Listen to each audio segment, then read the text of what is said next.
Last লেকচারে ধারাবাহিকতায় এই লেকচারেও আমরা ক্রমবর্ধমান ফাংশন এবং ক্রমহ্রাসমান ফাংশনের কিছু প্রবলেম সলভ করব, যেগুলো ডিফারেন্সিয়েশনে এক একটা অ্যাপ্লিকেশনে বলা যায়। সো লাস্টের লেকচারে এটার পর বেসিক একটা দুইটা আমি প্রবলেম সলভ করেছিলাম, ওগুলো তোমরা অবশ্যই দেখে নিবা, কারণ ওগুলোর বেসিসেই সামনের প্রবলেমগুলো সলভ করতে হবে। সো আজকে আমরা প্রথমে এই প্রবলেমটা সলভ করব, যেটা আগের ম্যাথগুলো চাইতে একটু ভিন্ন হলেও এটা দেখো যথেষ্ট ইম্পর্টেন্ট। সো আজকের লেকচারটি শুরু করা যাক। দেখো এখানে একটা ফাংশন দেওয়া আছে এবং বলা আছে যে এই ফাংশনের কোন ব্যবধিতে মান বৃদ্ধি পেয়েছে এবং কোন ব্যবধিতে হ্রাস পেয়েছে। অর্থাৎ এটা এমন একটা ফাংশন যেটা একটা নির্দিষ্ট ব্যবধিতে মান বৃদ্ধি পাইছে অর্থাৎ ক্রমবর্ধমান, এবং একটা নির্দিষ্ট ব্যবধিতে মান হ্রাস পাইছে অর্থাৎ ক্রমহ্রাসমান। অর্থাৎ লাস্ট লেকচারে যেমন একটা সাইন ফাংশনের উদাহরণ দিয়েছিলাম যে একটা নির্দিষ্ট ব্যবধিতে এটা ক্রমবর্ধমান থাকে, আবার একটা নির্দিষ্ট ব্যবধিতে ক্রমহ্রাসমান থাকে। সো এই ফাংশনটা অনুরূপ কিছু একটা ফাংশন। এখন এই রেঞ্জগুলো আমরা কেমনে বের করব, অর্থাৎ এই ব্যবধিগুলো কেমনে বের করব যেটার মধ্যে বৃদ্ধি পাইছে এবং যেটার মধ্যে হ্রাস পাইছে। এটার জন্য দেখো প্রথমে আমরা এই ম্যাথটা সলভ করার আগে সলভিং প্রসেসটা একটু বুঝি, তাহলে ম্যাথ করাটা অনেক সহজ হবে। সো এই সলভিং প্রসেসটা বোঝার জন্য দেখো আমি একটা রাফ গ্রাফ নেব, ঠিক আছে? এবং এই গ্রাফটা দেখো, এই গ্রাফও কিন্তু একটা নির্দিষ্ট ব্যবধিতে ক্রমবর্ধমান, একটা নির্দিষ্ট ব্যবধিতে ক্রমহ্রাসমান। যেমন দেখো এই গ্রাফের এই পয়েন্ট থেকে শুরু করে এই পিক পয়েন্ট পর্যন্ত, এই সর্বোচ্চ বিন্দু পর্যন্ত এটার ভ্যালু কিন্তু বাড়তেছে, অর্থাৎ এটা কি ক্রমবর্ধমান ফাংশন। আবার এই পয়েন্ট থেকে শুরু করে এই যে লোয়েস্ট পয়েন্ট আছে, সর্বনিম্ন বিন্দু যেটা আছে এইটুকুর মধ্যে ফল করতেছে, অর্থাৎ এটা কি এখানে ক্রমহ্রাসমান ফাংশন। আবার এই লোয়েস্ট পয়েন্টের পরে যত এক্স এর ভ্যালু বৃদ্ধি পাইছে এই ফাংশনটাও বৃদ্ধি পাইছে, অর্থাৎ এটা আবার কি হয়েছে ক্রমবর্ধমান ফাংশন। সো বলা যায় যে এইটুকু অংশের মধ্যে এটা হলো ক্রমবর্ধমান, আবার এইটুকু অংশের মধ্যে হলো এটা ক্রমবর্ধমান, কিন্তু মাঝখানে যে রেঞ্জটা আছে এটা হলো এখানে ক্রমহ্রাসমান। এখন আমরা এই ব্যবধিগুলা অর্থাৎ এই পয়েন্টগুলা কেমনে বের করব, এক্স এর ভ্যালুগুলা কেমনে বের করব যাদের মধ্যে এটা ক্রমবর্ধমান হইতেছে আবার ক্রমহ্রাসমান হইতেছে। এটার জন্য যদি একটু খেয়াল করো যে এই ফাংশনটা যখন এই ক্রমবর্ধমান ছিল, এই যে এইটুকু অংশে তো এটা ক্রমবর্ধমান ছিল, এই ক্রমবর্ধমান থেকে এটা এই ক্রমহ্রাসমান অংশে সুইচ হয়েছে কিন্তু এই সর্বোচ্চ বিন্দুর পর। আবার এই ক্রমবর্ধমান থেকে ক্রমহ্রাসমান থেকে আবার এটা ক্রমবর্ধমান হয়েছে কোন পয়েন্টের পর, এই সর্বনিম্ন বিন্দুর পর। অর্থাৎ আমরা যদি এই সর্বোচ্চ বিন্দু এবং সর্বনিম্ন বিন্দুর জন্য এখানে এক্স এর ভ্যালু কত ছিল সেটা যদি আমরা বের করতে পারি, তাহলে তো আমরা বলে দিতে পারবো যে এক্স এর কোন রেঞ্জের মধ্যে এটা ক্রমবর্ধমান ছিল এবং কোন রেঞ্জের মধ্যে এটা ক্রমহ্রাসমান ছিল। এখন আমরা এই সর্বোচ্চ বিন্দু এবং সর্বনিম্ন বিন্দুর জন্য তার এক্স এর ভ্যালুগুলো কেমনে বের করতে পারি। এখানে যদি একটা জিনিস খেয়াল করো যে এই সর্বোচ্চ বিন্দুতে যদি আমি একটা স্পর্শক নিই এবং এই সর্বনিম্ন বিন্দুতে স্পর্শক নিই, এই দুটা স্পর্শকই কিন্তু হবে এক্স অক্ষের সমান্তরাল। এখন একটা রেখা যদি এক্স অক্ষের সমান্তরাল হয়ে থাকে তাহলে তার স্লোপ অর্থাৎ এম এর ভ্যালু কিন্তু হয় 0। কারণ দেখো আমরা জানি স্লোপ মানে কি, যে এক্স অক্ষের সাথে রেখা যে অ্যাঙ্গেল করতেছে তার ট্যানজেন্ট। এখানে এক্স অক্ষের সমান্তরাল হলে এটা কত অ্যাঙ্গেল করতেছে, 0 ডিগ্রি, এবং ট্যান জিরোর ভ্যালু কত, 0। সো যখনই একটা রেখা এক্স অক্ষের সমান্তরাল হয় ওটার ঢাল হয়ে যায় 0। তাহলে এই সর্বোচ্চ বিন্দুতে যে এক্স অক্ষের সমান্তরাল স্পর্শক পাইলাম ওটার ঢালও 0, এবং সর্বনিম্ন বিন্দুতে আমরা যে স্পর্শক পাইছি ওটার ঢালও কিন্তু 0। এখন যদি একটা রেখার ঢাল হয়ে যায় 0, এবং আমরা তো জানি যে ঢাল যে জিনিস ডেরিভেটিভও সেই জিনিস, কারণ ডিফারেন্সিয়েশনের একটা মিনিং এ হলো ঢাল, তাহলে বলা যায় যে বিন্দুর ঢাল 0 ওই বিন্দুর ডেরিভেটিভও কি হবে ওখানে 0। সো আমাদের যে ফাংশনটা দেয়া থাকবে ওই ফাংশনকে যদি আমরা ডেরিভেটিভ করি এবং ওটাকে 0 করে দিয়ে ইকুয়েশন সলভ করে এক্স এর ভ্যালু বের করি, তাহলে ওই এক্স গুলা হবে ওই সর্বোচ্চ বিন্দু এবং সর্বনিম্ন বিন্দুর এক্স গুলা। অর্থাৎ এখানে যদি আমি এই যে পয়েন্টগুলো আছে এই দুটো পয়েন্টকে যদি আমি বলি আলফা আর বিটা, তাহলে তুমি যখন ডেরিভেটিভ বের করে ওটাকে 0 করে দিবা তখন ইকুয়েশন সলভ করে এই আলফা এবং বিটাই পেয়ে যাবা। সো পুরো প্রসেসটাকে যদি আমি একটু সামারাইজ করে বলি, তাহলে আমাদের এখানে ব্যবধি বা রেঞ্জ বের করতে হবে যার মধ্যে ক্রমবর্ধমান নাকি ক্রমহ্রাসমান। এরপর আমরা দেখলাম যে ক্রমবর্ধমান ফাংশন এবং ক্রমহ্রাসমান ফাংশনের রেঞ্জ জানার জন্য সর্বোচ্চ বিন্দু এবং সর্বনিম্ন বিন্দুর এক্স এর ভ্যালুটা প্রয়োজন, এবং ওটা আমরা কেমনে বের করতে পারি, যে ওখানকার স্পর্শকের ঢালকে শূন্য করে দিয়ে, অর্থাৎ ওখানকার ডেরিভেটিভটাকে শূন্য করে দিয়ে যে এক্স এর ভ্যালু পাবো, ওটাই আসলে সর্বোচ্চ এবং সর্বনিম্ন বিন্দুর এক্স এর ভ্যালু পাবো। এরপর শুধু আমরা বলে দিব যে এই রেঞ্জ থেকে এই রেঞ্জের মধ্যে এটা ক্রমবর্ধমান ছিল, অর্থাৎ মান বৃদ্ধি পাইছে, এবং এই রেঞ্জ থেকে এই রেঞ্জের মধ্যে এটা ক্রমহ্রাসমান ছিল, অর্থাৎ এটা ভ্যালু হ্রাস পাইছে। সো আশা করি তোমরা সবাই এই প্রসেসটা বুঝতে পারছো।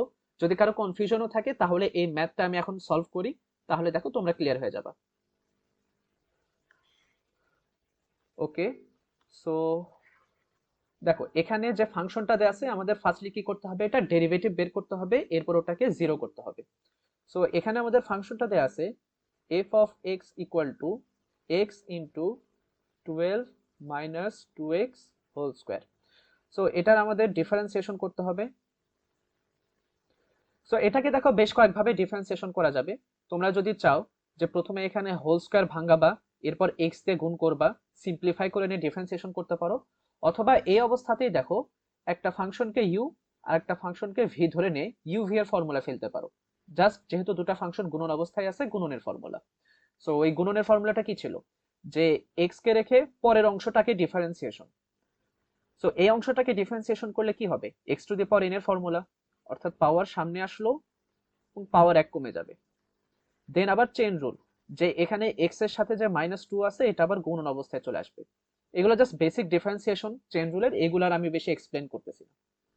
দেন এক্স কে রেখে এই টার্মটাকে ডিফারেন্সিয়েশন করলাম, এরপর কি এই টার্মটাকে রেখে এক্স কে ডিফারেন্সিয়েশন করতে হবে, এবং আমরা জানি এক্স কে ডিফারেন্সিয়েশন করলে 1 হবে, সো কিছু লেখা লাগতেছে না।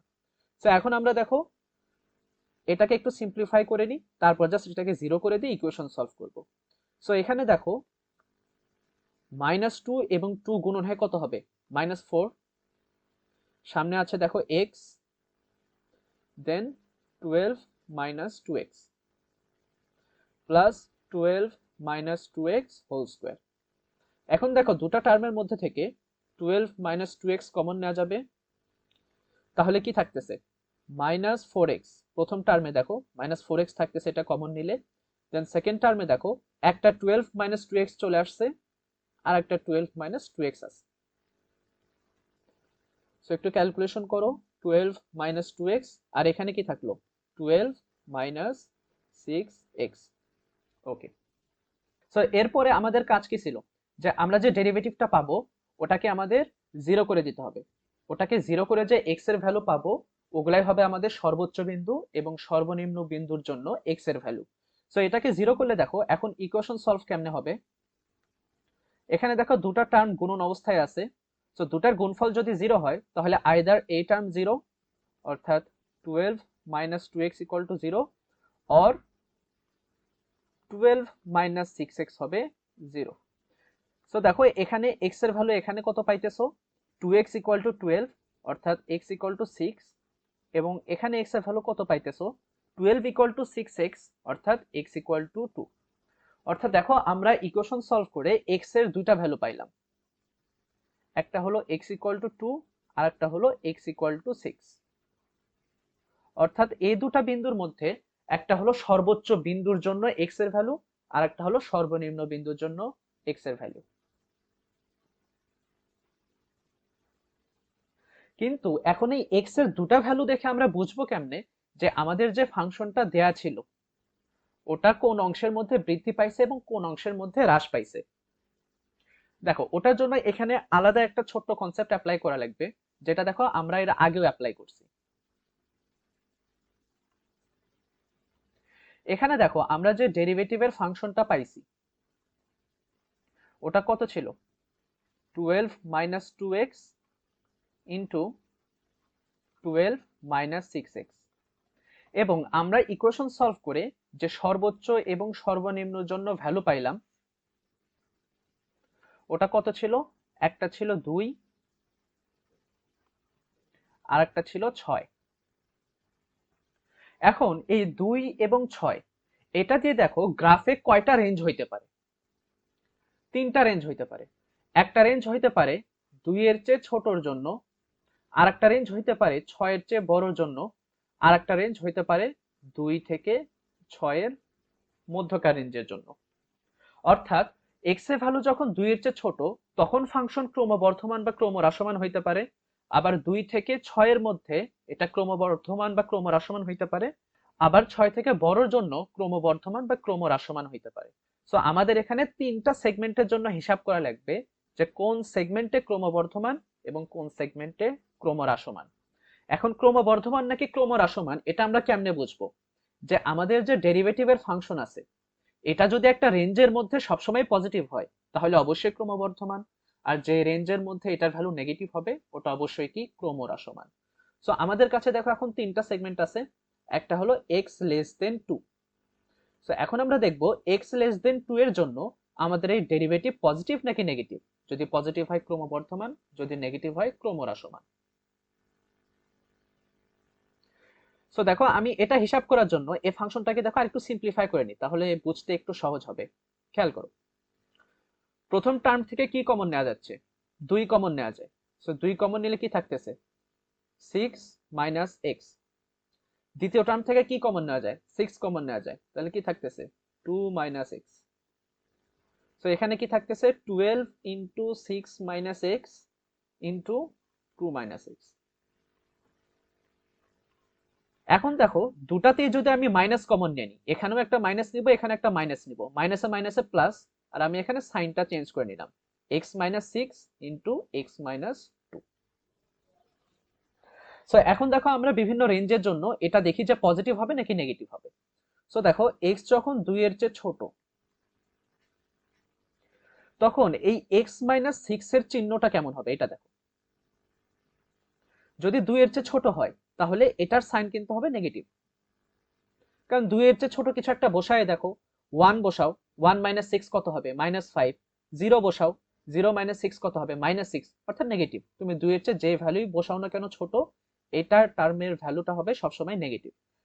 এরপর x মাইনাস 2 এর চিহ্নটা কেমন হবে? 2 এর চেয়ে যদি ছোট বসাও তাহলে এই টার্ম দেখো সবসময় কি হবে? নেগেটিভ। এখন এই যে আমাদের ডেরিভেটিভটা আছে এটা কি আছে? দুটার গুণফল আকারে। আবার এটাও তো দেখো পজিটিভ, তাহলে এই একটা পজিটিভের সাথে দুইটা নেগেটিভ গুণন করো, তাহলে এটা সাইন কি আসবে? পজিটিভ। দেখো জিনিসটা আরেকবার বলতেছি, যে আমরা এখানে দেখতেছি যে এই রেঞ্জের জন্য এই ডেরিভেটিভটা পজিটিভ নাকি নেগেটিভ। যে x মাইনাস 6 এর ভ্যালু সবসময় হবে নেগেটিভ, x মাইনাস 2 এর ভ্যালু হবে সবসময় নেগেটিভ, এবং 12 তো সবসময় পজিটিভ। তাহলে দুটা নেগেটিভ আর একটা পজিটিভ গুণন করলে এটার ভ্যালু সবসময় কি আসবে? পজিটিভ। এবং যেহেতু পজিটিভ আসতেছে তাহলে এই রেঞ্জের জন্য এটা সবসময় কি হবে? বৃদ্ধি পাবে, অর্থাৎ ক্রমবর্ধমান বা ইনক্রিজিং। দেখো এরপরের পার্টগুলো করে ফেলি। এরপর কি আছে? 2 থেকে 6 এর মধ্যে, 2 থেকে 6 এর মধ্যে দেখো আবারও ভেঙে ভেঙে করতেছি। যদি 2 থেকে 6 এর মধ্যে একটা ভ্যালু থাকে, 2 থেকে 6 এর মধ্যে যেমন 4 হইতে পারে, 4 যদি এখানে বসাও, 4 মাইনাস 6 কত হবে? Minus 2, negative. আবার 2 থেকে 6 এর মধ্যে আরেকটা ভ্যালু নাও, 5, 5 মাইনাস 6 কত আসবে? মাইনাস 1। অর্থাৎ 2 থেকে 6 এর মধ্যে যে কোনো ভ্যালু যদি এখানে নাও তাহলে এটা সবসময় কি আসবে? নেগেটিভ। দেন x মাইনাস 2 এর সাইনটা কি হবে? দেখো যদি তুমি 2 এর চেয়ে বড় বসাও, 2 এর চেয়ে বড় ভ্যালু বসাইলে কিন্তু এখানে সবসময় পজিটিভই আসবে, তো এটা পজিটিভ। যেমন এখানে 4 বসায় দেখো, 5 বসায় দেখো, এই রেঞ্জের মধ্যে সবসময় পজিটিভ।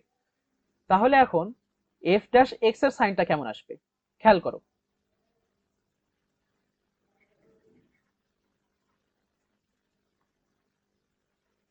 সো দেখো এটা আসতেছে নেগেটিভ, এটা আসতে পজিটিভ, এটা পজিটিভ।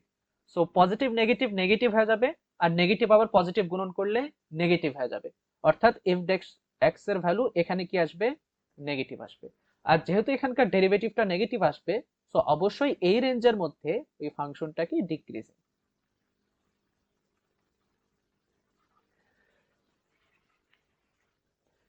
এরপর দেখো বাকি থাকলো আর একটা সেগমেন্টের জন্য, যেটা হলো x গ্রেটার দেন 6।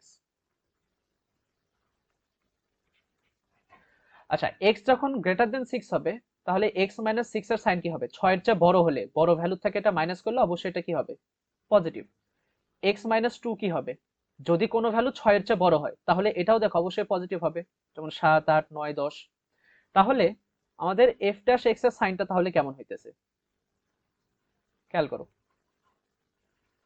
এটা তো সবসময় পজিটিভ, 12 তো সবসময় পজিটিভ। এবার এটাও পজিটিভ, এটাও পজিটিভ, যেহেতু তিনটাই পজিটিভ গুণন করলে কি আসবে? পজিটিভ। সো যেহেতু দেখো ডেরিভেটিভটা পজিটিভ আসতেছে, তাহলে অবশ্যই এই রেঞ্জের মধ্যে এটা কি হবে? ইনক্রিজিং।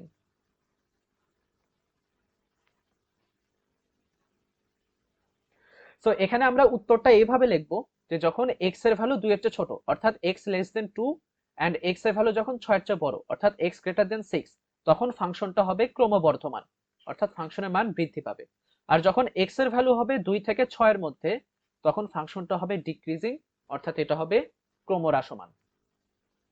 সো দেখো এই পুরা ম্যাথটাকে যদি আমি সামারাইজ করি, তাহলে প্রথমে আমাদের ফাংশনকে ডিফারেন্সিয়েশন করতে হবে, দেন ডেরিভেটিভটাকে জিরো করতে হবে। জিরো করে যে আমরা এখানে এক্স এর ভ্যালুগুলো পাবো, ওটা হবে সর্বোচ্চ এবং সর্বনিম্ন বিন্দুর জন্য এক্স, অর্থাৎ যেই বিন্দুতে আসলে ক্রমবর্ধমান থেকে ক্রমহ্রাসমানে সুইচ করতেছে ওই পয়েন্টের জন্য এক্স।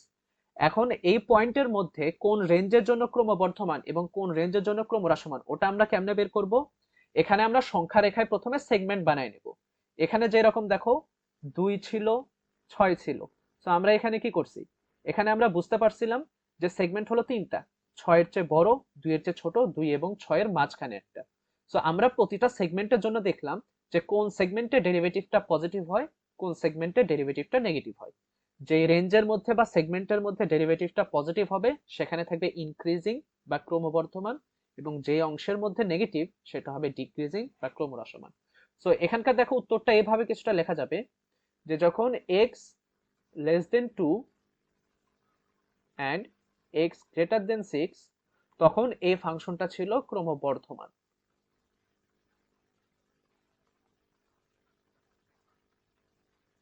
এবং যখন x এর ভ্যালুটা ছিল 2 থেকে 6 এর মধ্যে, এটা হবে ক্রমহ্রাসমান।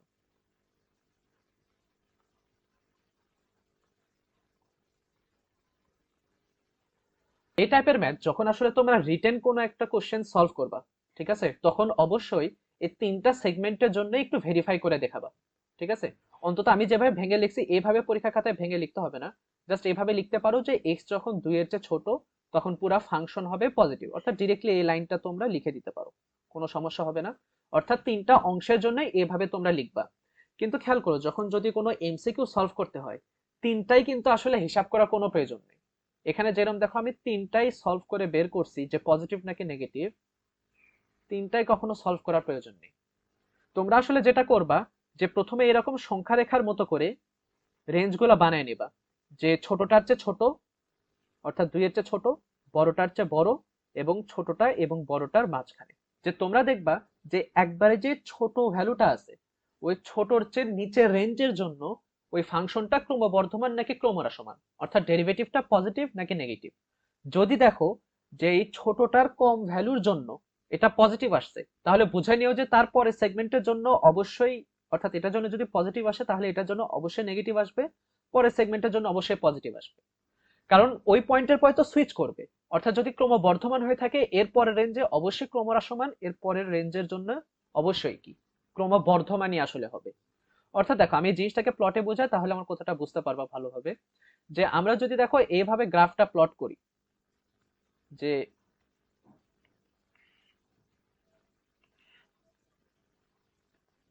এরপরে দেখো আমাদের কি লাগবে 2 আর 6, তাই তো। এখানে মনে করো 2 আছে, এখানে মনে করো 6 আছে।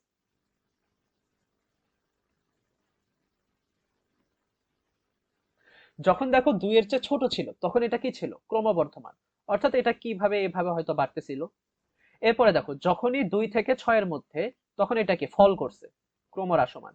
আবার যখন 6 ক্রস করছে আবার এটা কি হয়েছে? বাড়া শুরু হয়েছে। তাহলে একটা জিনিস খেয়াল করো তো, যখনই একটা সেগমেন্টের নিচে থাকবে অর্থাৎ x লেস দেন 2 এ থাকলো, তখন এটা ক্রমবর্ধমান ছিল। যখনই এই রেঞ্জ থেকে দেখো এই মাঝখানে রেঞ্জে চলে আসছে অর্থাৎ 2 থেকে 6 এর মধ্যে, এটা আবার কি ফল করতেছে না, তার মানে ক্রমহ্রাসমান হয়েছে। এরপরে সেগমেন্টে আবার কি হয়েছে? এটা রাইজ করছে অর্থাৎ ক্রমবর্ধমান হয়েছে।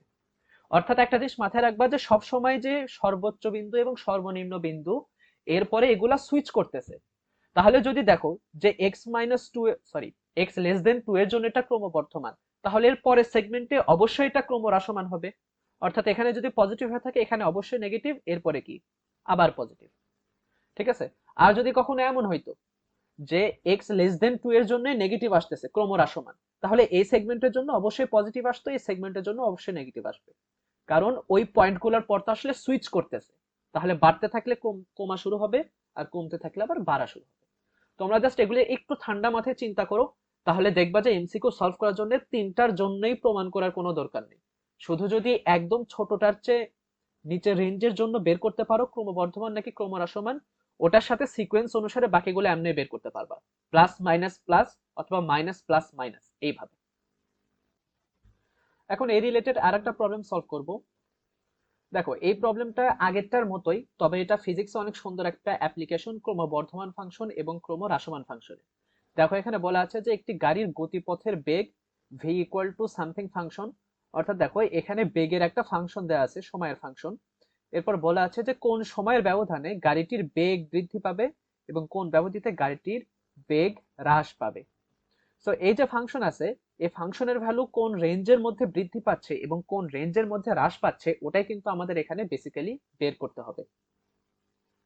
সো দেখো এটার সলভিং প্রসেস একদম আগের মতোই, তোমরা নিজেরা প্রথমে ট্রাই করো, এরপরে আমার সলিউশনটা দেখো। সো এখানে দেখো আমাদের বেগের ফাংশন দেওয়া আছে সময় সাপেক্ষে, সো আমরা এটাকে ভি অফ টি বলতে পারি। এটা দেওয়া আছে এখানে 1/3 t cube minus 4t square plus 12t। So এই ম্যাথের সলভিং প্রসেস কি ছিল, যে প্রথমে আমাদের এটা ডেরিভেটিভ বের করতে হবে, এরপর ওটাকে শূন্য করে এখানে টি এর ভ্যালুটা বের করতে হবে। সো আমরা প্রথমে এটা ডিফারেন্সিয়েশন বা ডেরিভেটিভটা বের করি। সো 1/3 টি কিউবকে ডিফারেন্সিয়েশন করলে হবে 3t স্কোয়ার, দেন 4 ইন্টু টি স্কোয়ারকে ডিফারেন্সিয়েশন করলে হবে 2t, দেন 12t কে ডিফারেন্সিয়েশন করলে হবে 12। এখন এটাকে একটু সিম্পলিফাই করি, এখানে পাবা টি স্কোয়ার মাইনাস 8t প্লাস 12। এরপর অবশ্যই এটাকে প্রথমে ফ্যাক্টরাইজ করে নাও, যেহেতু এটাকে সমাধান করতে হবে জিরো করে দিয়ে। সো এখানে এটা কি আসবে, t square minus 6t minus 2t plus 12। So এখানে দেখো যে ভি ড্যাশ টি ওটা পাবা t minus 6 into t minus 2। Okay, এরপর আমাদের কাজ কি হবে, যে ভি ড্যাশ টি কে আমরা জিরো করে দেব, তাই তো। এখন ভি ড্যাশ টি কে জিরো করে দেওয়া অর্থাৎ t minus 6 into t minus 2 equal to 0। So এখান থেকে সলভ করে আমরা টি এর ভ্যালু পাবো 2 এবং 6 সেকেন্ড। অর্থাৎ এখানেও দেখো রেজাল্টটা আগেরটার সাথে সামহাও আসলে মিলে গেছে, যে এখানেও দেখো দুইটা ভ্যালু পাইছি আমরা 2 এবং 6। এখন এখানেও আমাদের কয়টা রেঞ্জ হবে, তিনটা রেঞ্জ হবে, যে ছোটটার চেয়ে ছোট, বড়টার চেয়ে বড় এবং ছোট এবং বড়র মাঝখানে। এখন দেখতে হবে এই তিনটা রেঞ্জের মধ্যে আমাদের এই যে ডেরিভেটিভটা আসলো এটা পজিটিভ নাকি নেগেটিভ। যখন এটা পজিটিভ হবে তখন এটা হবে ক্রমবর্ধমান, অর্থাৎ বেগটা তখন বৃদ্ধি পাইছে, আর যে রেঞ্জে ক্রমহ্রাসমান হবে তখন আসলে বেগটা হ্রাস পাইছে। তো আগের মতোই দ্রুত সলভ করে ফেলি, যে যখন টি লেস দেন জিরো হবে তখন এই ফাংশনটা কেমন হয়, সরি লেস দেন জিরো না, লেস দেন 2। ওকে, যখন টি দেখো 2 এর চেয়ে ছোট হবে তখন এই যে টি মাইনাস 6 যেটা যদি 2 এর চেয়ে ছোট হয় তাহলে এটা কি হবে, নেগেটিভ। 2 এর চেয়ে ছোট হলে এটাও কি হবে, নেগেটিভ। সো নেগেটিভ আর নেগেটিভ গুণন করলে এখানে যেটা ভি ড্যাশ টি এটা কি হয়ে যাবে, পজিটিভ। দেন আর একটা রেঞ্জের জন্য আসো, যেটা হলো 2 থেকে 6 এর মধ্যে। ওকে, যখন দেখো 2 এর চেয়ে বড় হয়ে গেল, 2 থেকে 6 মানে কি 2 এর চেয়ে একটু বড়, তাহলে এটা কি হয়ে যাবে এখন, পজিটিভ। কিন্তু যেহেতু 6 এর চেয়ে ছোট, টি মাইনাস 6 সবসময় কি থাকবে এখানে, নেগেটিভ। সো পজিটিভ আর নেগেটিভ গুণন করো, কি আসতেছে এখানে, নেগেটিভ। সো এই রেঞ্জের মধ্যে আমাদের যে ডেরিভেটিভ বেগের সেটা আসবে এখানে নেগেটিভ। আর যখন দেখো 6 এর চেয়ে বড় হয়ে যাবে, অর্থাৎ টি যখন 6 এর চেয়ে বড়, তখন দেখো এটা তো পজিটিভ হবেই এবং এটাও কি পজিটিভ হবে, কারণ দেখো 7 8 9 এগুলো দিলে কি এটা পজিটিভ। সো পজিটিভ আর পজিটিভ গুণন করলে এখানে আমাদের যেটা ডেরিভেটিভ ওটাও কি হয়ে যাবে, পজিটিভ। সো এখান থেকে দেখো আমরা উত্তরগুলা কেমনে লিখতে পারি,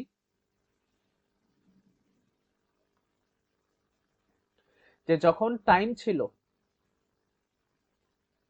2 এর চেয়ে ছোট এবং 6 এর চেয়ে বড়, তখন বেগ কি হইছে? বৃদ্ধি পাইছে। এবং টাইম যখন হইছে 2 এবং 6 এর মাঝখানে, অর্থাৎ 2 থেকে 6 সেকেন্ডের মাঝখানে, তখন দেখো বেগ হ্রাস পাইছে।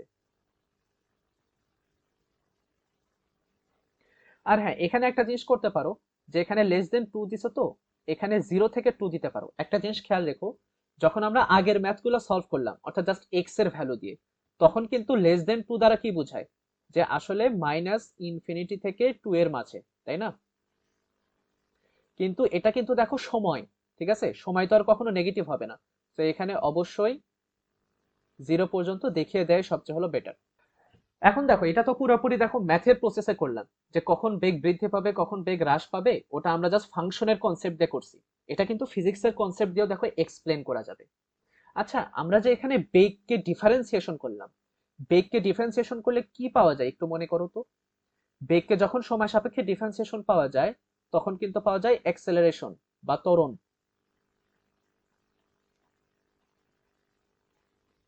সো যেই রেঞ্জের মধ্যে ত্বরণ আসলে পজিটিভ আসতেছে, তার মানে কি ও আসলে স্পিড বাড়াইতেছে। সো এই জন্য আসলে বেগটা বৃদ্ধি পাবে, অর্থাৎ ক্রমবর্ধমান। এবং যে রেঞ্জের মধ্যে আসলে ত্বরণটা কমতেছে, তার মানে কি ত্বরণটা আসলে হলো মন্দন, অর্থাৎ সে আসলে ধীরে ধীরে স্পিডটা কমাইতেছে।